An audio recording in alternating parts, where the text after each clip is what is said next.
네, 안녕하세요. 방금 소개받은 법무법인 세종의 윤혜영 변호사입니다. 오늘 웨비나의 주제는 사내 갈등 관리의 인사노무상 쟁점이고요. 그중에서 파트 1에서 HR 면담 과정에서의 법률적인 쟁점이 무엇이 있는지를 중심으로 살펴보고 파트 2에서는 이제 턱식 인플로이라고 해서 직장 내에서 이제 문제를 일으키는 그런 분들에 대한 어떤 관리 방안에 대해서 이제 살펴보도록 하겠습니다. 요즘 직장 내 괴롭힘은 물론이고 사내 갈등이 굉장히 이슈가 되고 있는데요. 오늘 웨비나를 들으시는 분들은 기업에서 HR 업무를 직접 담당하시고 또 면담도 직접 하시는 분들이 많으실 겁니다. 그런데 요즘 굉장히 이제 이런 사내 갈등이 이슈가 되다 보니까 면담도 점점 더 그 수요가 많아지고 중요해지고 있습니다. 그래서 면담을 담당하시는 여러분들이 이 과정에서 어떻게 원칙적으로 대응을 하는 것이 좋을지, 그리고 면담 시에 발생할 수 있는 법률적 이슈들은 무엇이 있을지에 대해서 한번 저희가 가이드를 드리고자 일부를 준비하였습니다. 먼저 사내 갈등 관리를 위해서 HR 면담이 왜 중요한지에 대해서 한번 생각을 해보겠는데요. 미투 운동이라고 들어보셨죠? 2018년도에 여 검사님이 방송에 인터뷰에 출연하셔서 본인의 성추행 피해 사실을 고백한 사건이 있었습니다. 당시에 굉장히 많은 충격을 주었었고요.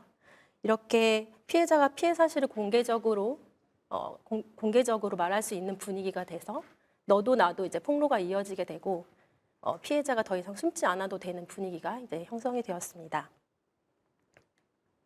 그리고 요즘에 이제 90년대생, 소위 말하는 MZ 세대들이라고 하는 세대들, 젊은 세대들이 이제 회사에 많이 계시는데 이분들은 아무래도 기존 세대에 비해서는 고충 상담이나 문제 제기에 있어 굉장히 적극적인 성향을 가지신 것 같습니다.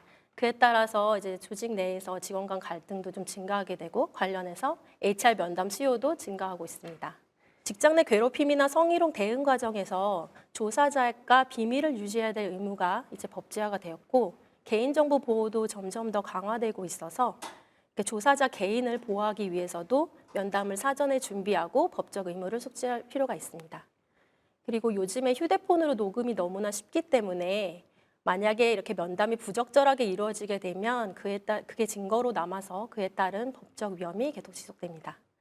그래서 그렇게 적절하지 못한 HR 면담이 계속되면 직장 내 괴롭힘이라든지 비자발적인 사직이라든지 징계 절차의 하자 문제 등 추가적인 법적 분쟁으로 확대될 수가 있겠습니다.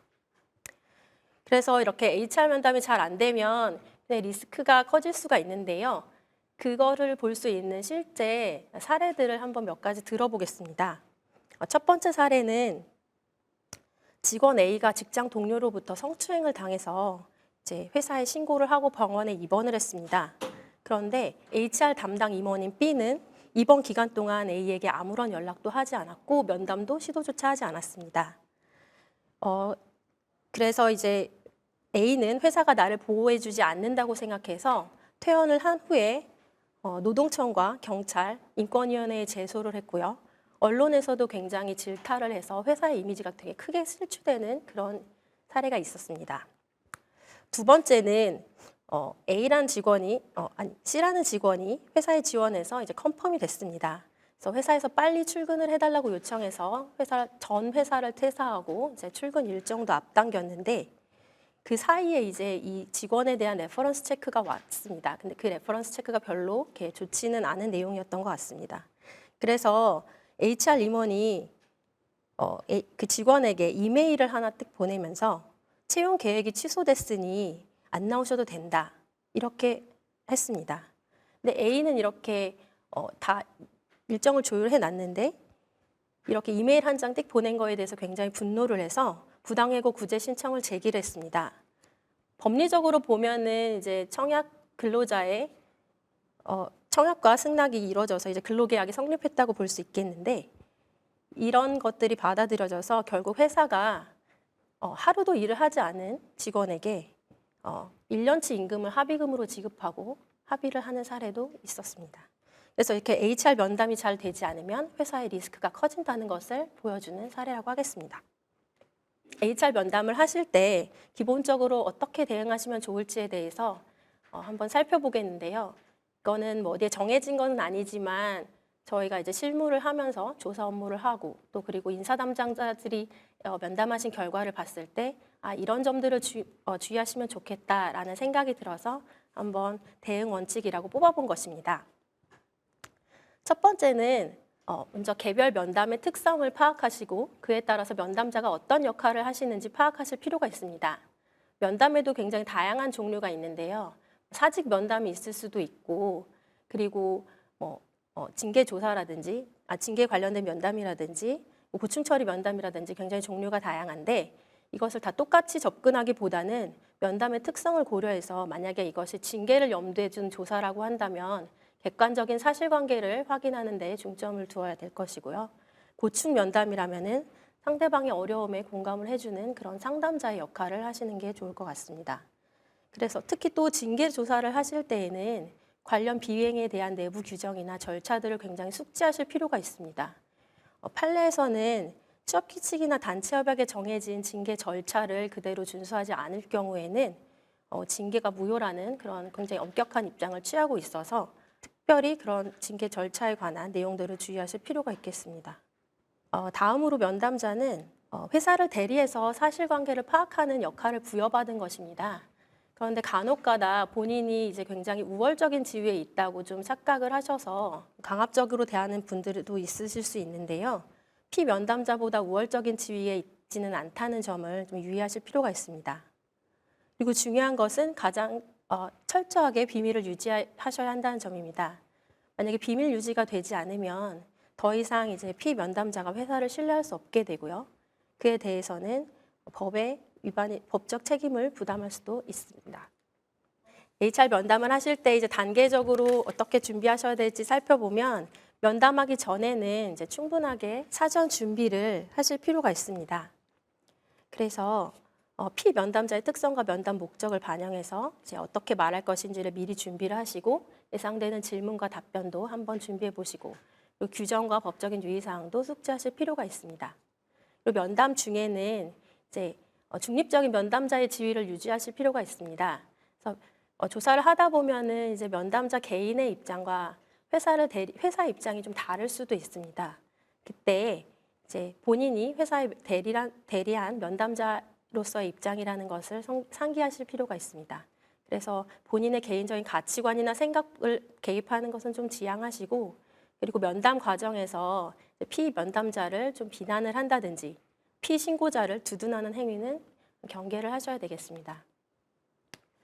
그리고 면담이 다 끝나고 나면 면담 결과를 기록하고 더 후속 인터뷰가 필요할지 그런 것들을 판단하셔서 대응을 하시면 좋겠습니다.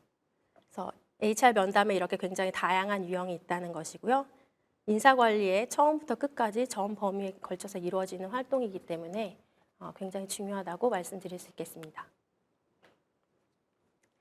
그러면 이제부터는 이제 유형별 면담을 살펴보고 그 과정에서 어떠한 법률적인 이슈들이 있을 수 있는지에 대해서도 살펴보겠습니다. 먼저 징계조사와 관련된 면담인데요. 첫 번째로 이제 가장 많이 물어보시는 것들이 이제 녹음입니다. 그래서 피면담자가 녹음을 하겠다고 하는데 이걸 허용해야 되나요? 뭐 이런 질문도 많이 하시는데요. 기존에는 이제 저희가 통신비밀보호법을 들면서 통신비밀보호법에서는 이제 타인 간의 대화를 녹음하지 못하도록 그렇게 규정을 하고 있습니다. 그런데 대화 참여자가 녹음하는 경우라면 그 참여자의 상대방의 발언은 녹음자에 대한 관계선 타인이 아니기 때문에 이것은 이제 통신비밀보호법 위반은 아니다. 그래서 녹음하셔도 된다 이렇게 얘기를 했었었는데요. 이제 이거에 대해서 정말 그래도 되냐라는 문제 제기들이 계속 있었습니다. 그래서 2018년도에 이제 처음으로 이 상대방의 동의 없는 녹음이 상대방의 음성권을 침해할 수도 있다라는 이제 판단이 있었고요.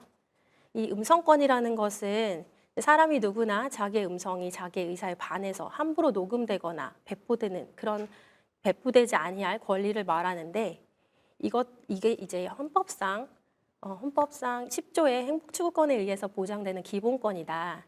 이렇게 봐서 이제 그런 가능성에 대해서 판시를 했었는데 여기 서울중앙지방법원 2022년 판결을 보시면 2022년에 들어와서는 형법상으로 이제 동의 없는 녹음이 범죄는 안 되더라도 헌법상 음성권을 침해하는 것이어서 불법 행위에 해당한다. 그래서 실제로 손해배상 책임을 인정을 했습니다. 그래서 이제는 더 이상 대화자 간의 동의 없는 녹음이 이제 무조건 허용된다라고는 말할 수가 없겠고요. 다만 이제 조사자가 녹음을 원하지 않는다고 하더라도 피조사자가 뭐 녹음을 강행을 하면 사실 그거를 물리적으로 막기는 사실 어렵습니다.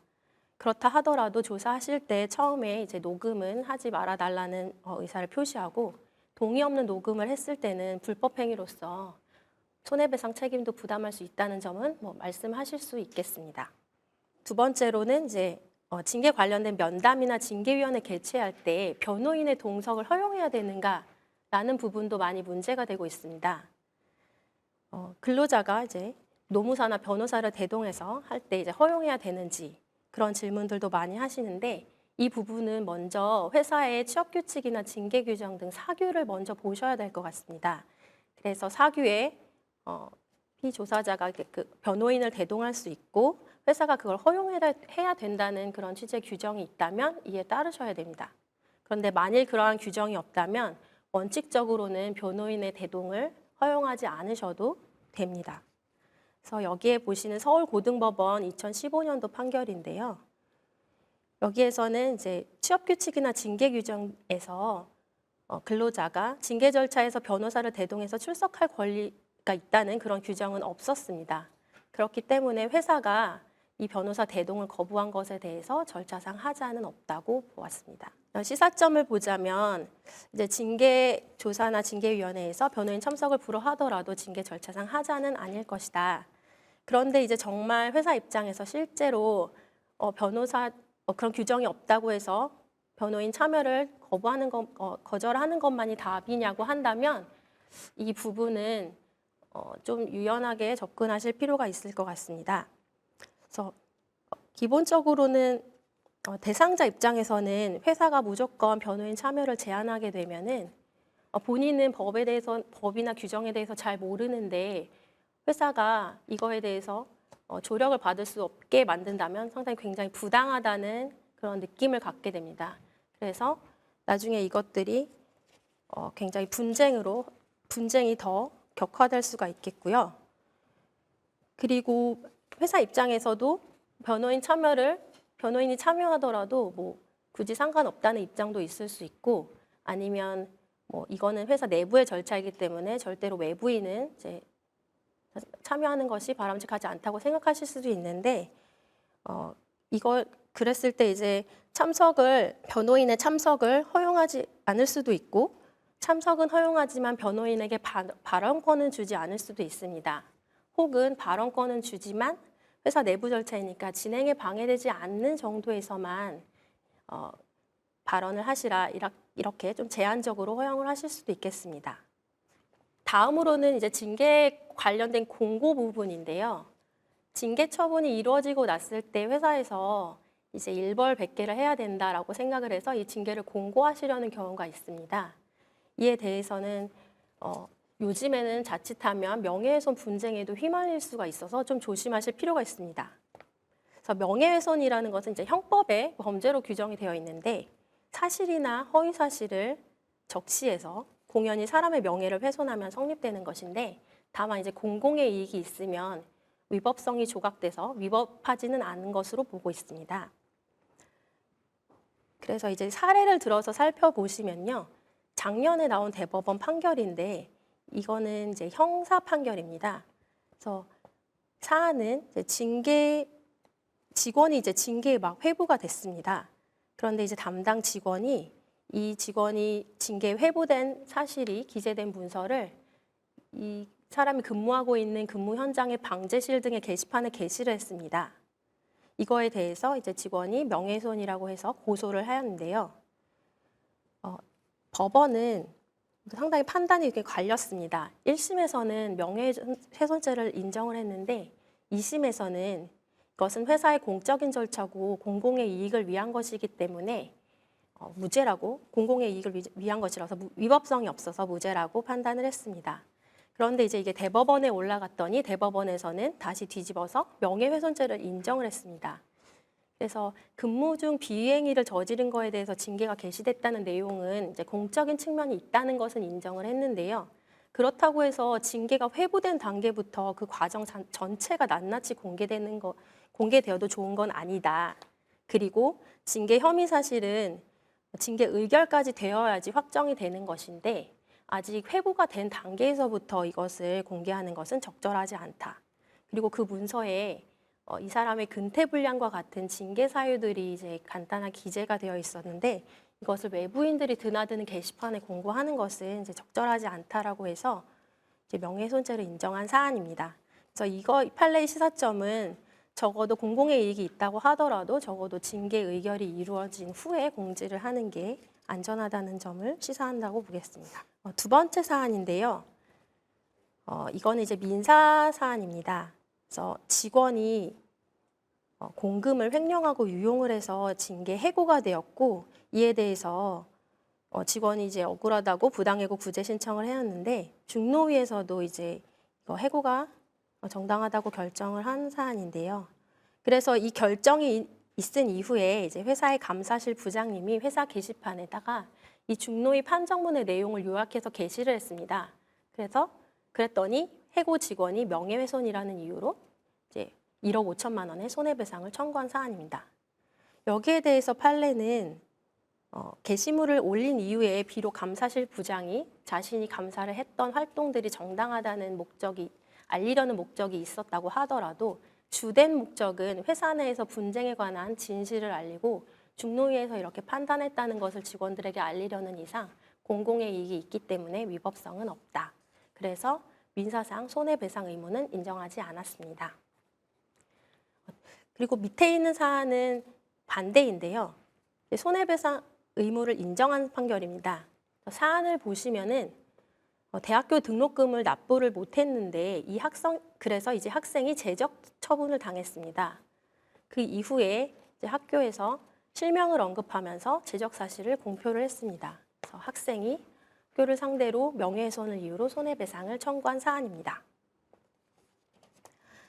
이에 대해서 판례가 명예훼손을 인정한 이유를 살펴보면 징계 사실을 공표하는 목적인 비이행에 대한 예방 효과가 주된 목적인데 그 예방 효과는 굳이 실명을 거론하지 않아도 달성할 수 있다는 점을 지적을 하였고요.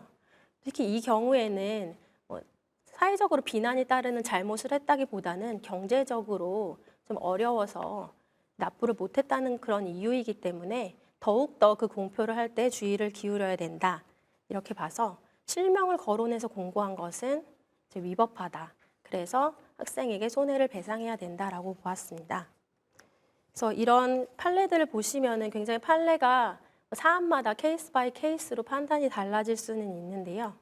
그래도 그 유의미한 그런 기준들을 뽑아보면 대략 이렇게 7가지 정도로 뽑아볼 수가 있을 것 같습니다.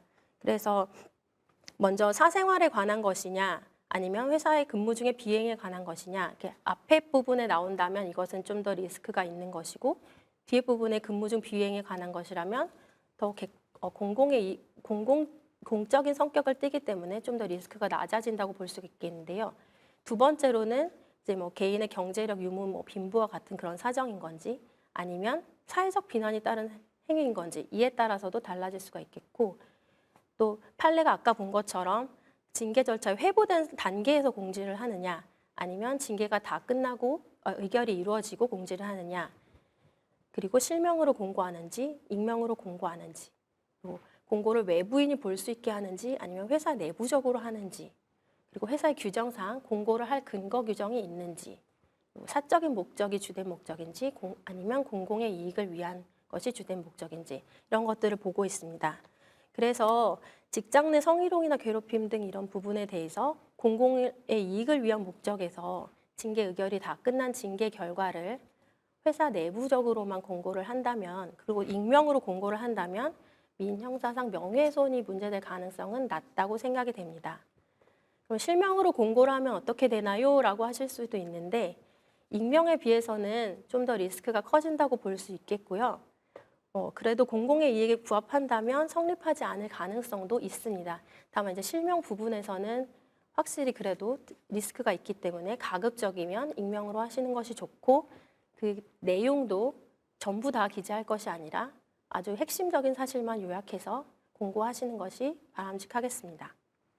두 번째로는 이 공고에서 이제 개인정보보호법 위반 이슈가 있을 수도 있습니다.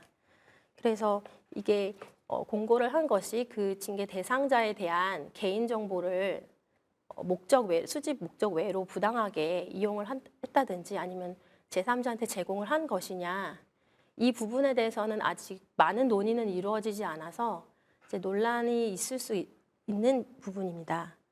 그래서 뭐 회사에서 하는 부분들이 뭐 개인정보보호법 위반으로 보기 어렵다는 견해도 있을 수 있고, 엄격하게 봐서 이것도 개인정보보호법상의 어떤 제3자 제공, 동의 없는 정보 제공이 될 수도 있어서 이 부분은 좀 보수적으로 접근하시는 것이 좋다고 생각이 됩니다.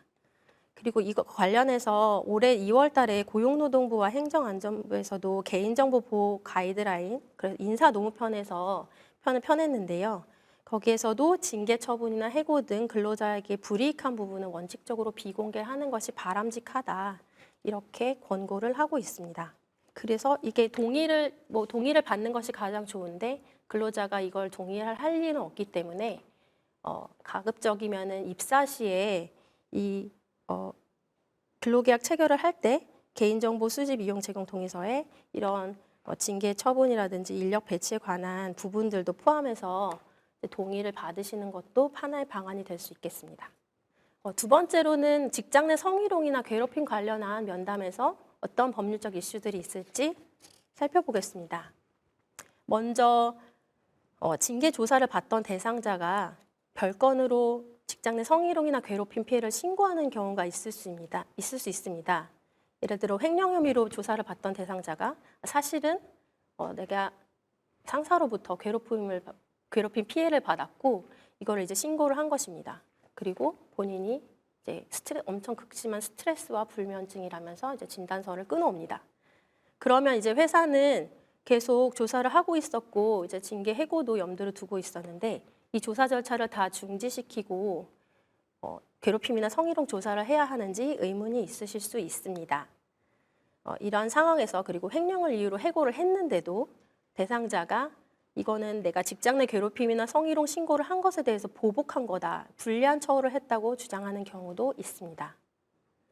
또 어떤 면에서 근로자가 아까 말씀드린 우울증 진단 등을 받아서 근로복지공단에 업무상 재해 신청을 하고 또 이것이 받아들여진 경우에는 또 휴업급여, 요양급여 등을 받게 되고 이런 경우에는 이 사람이 아무리 큰 잘못을 했더라도 절대적 해고금지 기간에 걸리는 그런 문제도 있을 수 있습니다.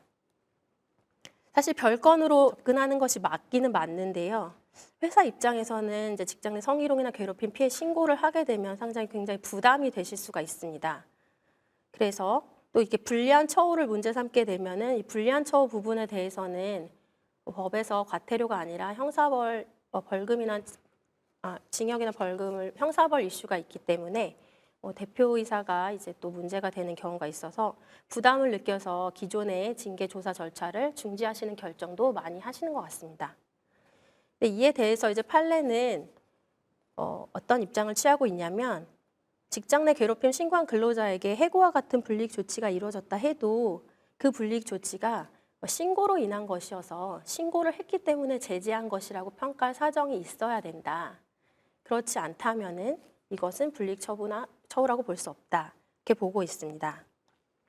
그래서 회사 입장에서 기존에 비행위 때문에 징계를 한 것이다. 이 점을 확실히 입증을 하실 수가 있다면 징계 절차를 굳이 중단하시거나 징계 처분 자체를 이제 방설이실 필요는 없을 것 같습니다. 별건으로 보고 각각 필요한 조사를 하시고 직장 내 성희롱이나 괴롭힘 피해 신고 부분에 대해서는 이제 피해자의 지위에서 충분히 회사가 보호하고 조사를 하겠다. 다만 기존의 비행에 대해서는 이제 기존의 절차를 계속 진행하겠다. 이렇게 이야기를 하시는 것이 좋을 것 같습니다. 두 번째로는 조사 도중에 이 직장 내 괴롭힘이나 성희롱의 피해자가 행위자 등에 대해서 추가적으로 조사 진행을 원하지 않는다 이런 의사를 밝혔을 때 피해자의 의사를 중시해서 조사를 중단해야 되는가 이런 부분이 고민이 되실 수가 있습니다. 이 부분에 대해서 명확하게 판례나 행정 해석이 있는 것은 아닌데요. 2019년도에 고용노동부의 직장 내 괴롭힘 판단 및 예방 대응 매뉴얼을 보시면 피해자가 비밀 보장을 원하고 공식적으로 진전을 원하지 않으면 이를 고려한 절차를 진행할 수 있다. 이렇게 되어 있기는 합니다. 그래서 피해자가 예를 들어 더 이상 조사를 원하지 않는다고 했을 때에는 회사 입장에서는 잘 됐다. 조사하기 싫었는데 부담이 됐는데 조사하지 않아도 되겠구나. 이렇게 생각하실 수가 있겠는데요. 또 피해자가 정말 조사를 원하지 않는데 이걸 굳이 또 조사를 해야 되냐. 이렇게 생각하실 수가 있습니다.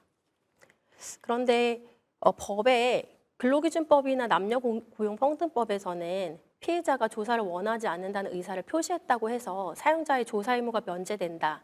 이런 규정은 전혀 없습니다. 그래서 일단 법적인 조사 의무는 있습니다. 그런데 피해자가 정말 원치 않는 상황에서 고용노동부에서 회사가 그래도 조사 의무를 이행했어야지 안 했으니까 과태료 이렇게 결정하는 경우는 이제 별 보지 못했던 것 같습니다. 그래서 피해자의 의사가 분명한 경우에 그런 만약에 과태료 부과 결정이 있다면 이 부분은 좀 타당성이 떨어진다고 생각이 됩니다. 하지만 어쨌건 법률상으로는 조사 의무가 면제되는 규정이 없기 때문에 이론상 조사를 중단했을 때 과태료를 부과받을 위험은 있습니다. 그리고 시사점 중에서 이제 피해자가 정말 조사를 원치 않는 것이 어떤 원인인 것인지는 한번 파악해 보실 필요는 있을 것 같습니다. 그래서 피해자가 만약에 이제 사건이 공개되면 본인이 2차 피해를 당할 수도 있고 회사에서 근무하지 못할 수도 있다. 이런 불이익을 두려워해서 조사 진행을 중단 요청한다면 회사에서는 충분히 보호할 것이다. 절대 불이익이 없도록 최선을 다하겠다. 이렇게 안심을 주고 신뢰를 주어서 주는 경우에 이제 피해자가 용기를 내서 이제 조사 진행을 해달라고 하는 경우도 있을 수가 있습니다. 그래서 피해자가 조사를 원하지 않는 원인이 무엇인지는 한번 꼭 먼저 살펴보시고 그 다음에 중단 여부를 결정하시는 게 좋겠습니다. 세 번째는 이제 면담자의 비밀 유지 의무인데요. 근로기준법에도 이제 비밀 유지 의무가 들어왔습니다. 그래서 원래 남녀고용평등법에 있었고, 그리고 이제 나중에 근로기준법에도 들어오게 됐는데요. 여기에 관련해서 이제 서울고등법원의 판결을 보시면은 이 사안은 이제 모 회사 자동차 회사에서 그 성희롱 피해 사실이 굉장히 크게 문제가 된 사안이었습니다. 이 사안에서 그 인사 담당자가 성희롱 피해 신고를 받았는데 그 얘기를 듣고 동료들에게 가십거리로 이 피해자에 대해서 장난이 아니다, 보통이 아닌 애다, 뭐 이런 식으로 굉장히 관련된 신고 내용을 이제 퍼뜨렸습니다. 이거에 대해서 이제 이게 피해자의 귀에 들어가서 이게 문제가 된 사안인데요. 이 당시에는 남녀고용평등법의 조사자의 비밀 유지 의무가 규정이 되지는 않았었는데 그 상태에서도 법원은 조사자가 기본적으로 조리상의 비밀 유지를 할 의무가 있다. 그래서 이걸 위반했을 때는 그에 대한 손해를 배상해야 된다라고 해서 실제로 500만 원 정도의 위자료를 배상 책임을 인정하였습니다. 그래서 이 판결 이후에 이제 남녀고용평등법에 비밀 유지 의무가 들어왔고 이제 근로기준법 직장 내 괴롭힘에도 들어오게 되었습니다. 그래서 이미 법에 들어오기 전부터 판례에서 손해배상까지 인정을 했기 때문에 각별히 이 비밀 유지를 하실 필요가 있고요. 그리고 또 비밀 유지를 해야 되는데 이제 어디까지 비밀 유지를 해야 되냐 이런 부분도 이제 고민이 되실 수가 있습니다. 조사를 하면서 대표나 담당 임원에게는 알려야 될 것 같고 그리고 외부의 조사를 맡기게 되면 법무법인에도 알려야 될 것 같은데 어디까지 알려야 될지 애매할 수가 있는데 그래서 처음부터 조사를 시작하게 되면은 이 결과를 누구한테까지 보고하고 리포트할 것인지 미리 정해놓고 시작하시는 것이 좋겠습니다. 그리고 세 번째로는 이제 면담 유형 중에서 많이 하시게 된 면담일 텐데 희망퇴직이나 사직과 관련된 면담에서 어떤 법률적인 이슈가 있는지 보겠습니다. 먼저 희망퇴직과 사직, 권고사직 이런 여러 용어들이 있는데요. 이런 용어들은 사실 법률 용어라기보다는 실무상으로 많이 쓰는 표현입니다. 그래서 명예퇴직이라는 거는 그리고 희망퇴직 같은 경우에는 이제 퇴직에 관해서 근로자와 사용자가 이제 합의를 해야 되는 그런 것입니다. 예를 들어 희망퇴직 같은 경우에는 회사가 희망퇴직을 공고하면 그래서 이제 희망퇴직 대상자의 조건은 어떻고 그거에 대해서 회사는 어느 정도의 경제적인 보상을 할 것이고 그래서 원하는 사람은 이제 희망퇴직을 신청하라라고 공고를 하게 됩니다. 이건 이제 법률적인 의미로 본다면 이제 청약을 하라고 유인을 하는 것입니다. 그래서 그 다음에 이제 이걸 보고 근로자가 저 희망퇴직하겠습니다 라고 신청서를 내게 되면 이것은 이제 근로계약을 해지를 청약을 하는 것이 됩니다. 그리고 이 청약에 대해서 회사가 보고 승낙을 하게 되면 이제 성립을 하게 되는 것입니다. 이 경우에 이제 회사가 신청자 중에서 만약에 정말 업무를 잘하고 정말 회사에 필요한 사람이 퇴직하게 된다라고 했다면 그 중에서 이걸 희망퇴직 받고 나가는 것을 막기 위해서 선별적으로 승낙을 하실 수도 있고요. 어쨌든 이렇게 희망퇴직과 명예퇴직은 이렇게 합의에 의해서 근로계약 관계를 종료시키는 것입니다. 그런데 이제 사직의 경우에는 좀 법률적 성격이 다를 수 있습니다. 그래서 법원은 사직의 의사표시는 특별한 사정이 없으면은 근로자가 일방적으로 근로계약을 종료시키는 그런 해약을 고지하는 것이다 이렇게 보고 있습니다. 누구나 가슴에 품고 있는 사직서를 딱 제출을 하게 되면 사실 사직서를 제출함으로써 이제 사직의 효력이 발생을 합니다. 그런데 경우에 따라서 사직서를 제출했는데 그 사직서의 기재 내용이나 제출 경위나 뭐 그런 걸 봤을 때 이제 이것이 단순히 일방적인 해약 고지라 이렇게 보지 않고 아까 말씀드린 명예퇴직이나 이런 것처럼 근로자가 청약하고 뭐 회사가 승낙하는 이런 합의에 의한 그런 관계로 보는 경우가 있는데요. 예를 들면은 뭐 사직서이기는 한데 회사의 취업 규칙이나 징계 규정상에 근로자가 제가 회사 떠나도 될까요? 라고 하면 회사에서 그래 떠나도 돼 라고 하는 이런 뭐 합의 과정을 거쳐야 된다고 해석되는 경우라면 사직서 제출을 근로계약 해지에 대한 청약으로 인정하는 경우도 있습니다. 그리고 권고사직이라고 하는 것은 이제 회사에서 먼저 근로자에게 사직하는 게 어떻겠니? 라고 하면은 회사 입장에서 네, 그만둘게요. 이것도 어떻게 보면 회사와 근로자 간의 청약과 승낙이 있는 그런 합의 일종으로 볼 수 있습니다. 그래서 이 성질을 왜 보는 거냐 하면은 많이 물어보시는 문제들 중에서 이게 뭐 신청을 했다가 철회할 수 있느냐 뭐 그런 부분과 관련해서도 이 법적 성질이 문제가 될 수 있어서 먼저 말씀을 드렸습니다. 그래서 직권 면직이나 권고사직 등의 뭐 어떤 용어로 표현되어 있다고 하더라도 우리 법에서는 그 실질을 중요시하기 때문에 그 실질이 만약에 근로자의 의사에 반해서 일방적으로 해지를 하는 거라면 이것은 해고에 해당한다. 그래서 사용자의 재량으로 마음대로 이렇게 할 수 있는 것은 아닙니다. 그리고 희망퇴직과 사직은 원칙적으로 효력 발생을 위해서 사용자의 승낙이 필요한 것인지 이거에 따라서 이제 차이가 있습니다. 그래서 두 번째 이슈로서 희망퇴직이나 사직 면담에서 근로자가 신청을 했다가 이것을 철회할 수 있겠는가 이 문제가 있는데요. 근로자가 희망퇴직이나 명예퇴직을 신청하는 것은 이제 근로계약에 대한 합의 해지를 청약하는 것에 불과하다. 그래서 사용자의 승낙이 도달하기 전까지는 근로자가 임의로 그걸 철회할 수 있다. 이렇게 보고 있습니다. 그런데 이제 사직서의 경우에는 보통 일반적으로는 일방적인 해약의 고지라고 봤을 때에는 그 사직의 의사표시가 사용자에게 도달한 이상 사직의 의사표시는 일단 효력이 발생하기 때문에 사직의 의사표시를 철회할 수는 없고 철회하려면 사용자의 동의가 있어야 됩니다. 근데 이제 여기 광주지방법원의 작년에 나온 판결은 사직서 제출을 좀 이례적으로 근로계약의 합의해제 청약으로 보았는데요. 이 사안을 보면은 이제 근로자가 뭐 아마 징계 절차가 진행 중이었던 것 같습니다. 그런데 이제 징계 그 도중에 이제 본인이 사직하겠다고 하면서 사직서에 징계 없이 나가게 해달라 이런 취지를 적었습니다. 그랬는데 이제 회사는 이걸 무시를 뭐 이렇게 무시하고 그 근로자가 사직하지 않는 것을 전제로 계속 징계 절차도 진행하고 업무를 진행을 했습니다. 그러다가 이제 근로자가 이제 사직 의사를 철회를 한 것입니다. 그런데 그 이후에 또 나중에 가서 회사가 이제 사직서를 수리를 했는데 그러면은 이것이 이제 사직의 효력이 된 것이냐 이게 문제가 된 사안이었는데요.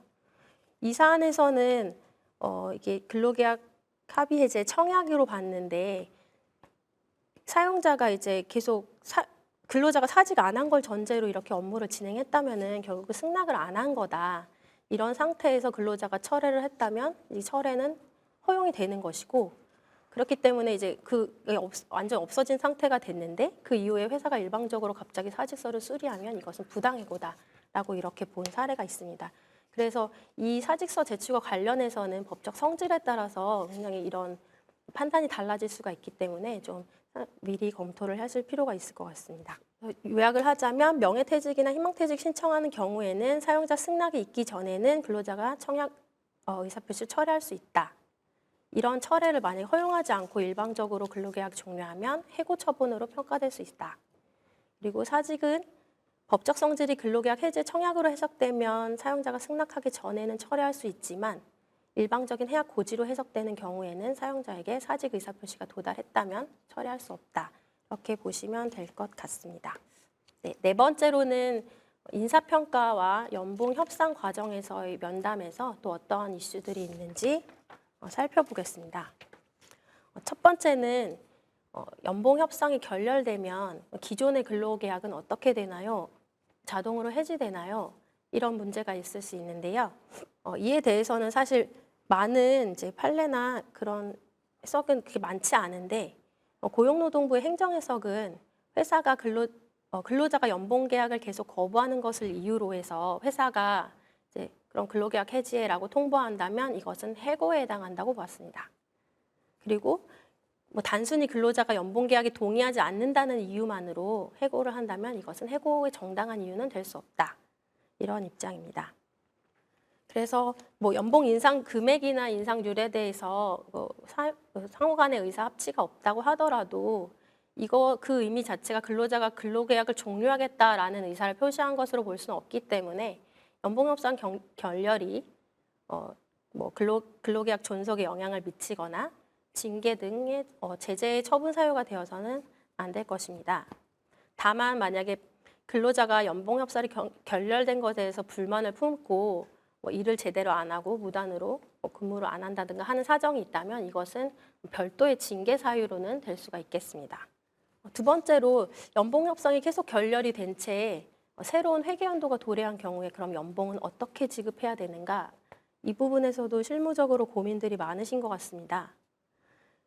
예를 들어 회사가 연봉협상을 매년 하는데 작년에 1,000만 원을 받은 올해 1,000만 원을 받던 근로자에 대해서 이분이 이제 실적이 안 좋아서 회사는 이제 900만 원만 주고 싶은 경우에 반면에 근로자는 이제 나는 일을 잘했다 하면서 1,300만 원을 받아야 된다라고 해서 이제 이견이 있어서 연봉계약 체결이 안 된 사안에서 연봉은 이제 1년 단위로 효력이 있다고 보는데 그 해가 다 끝날 때까지 협의에 이르지 못한 상황이란 경우가 있을 수 있습니다.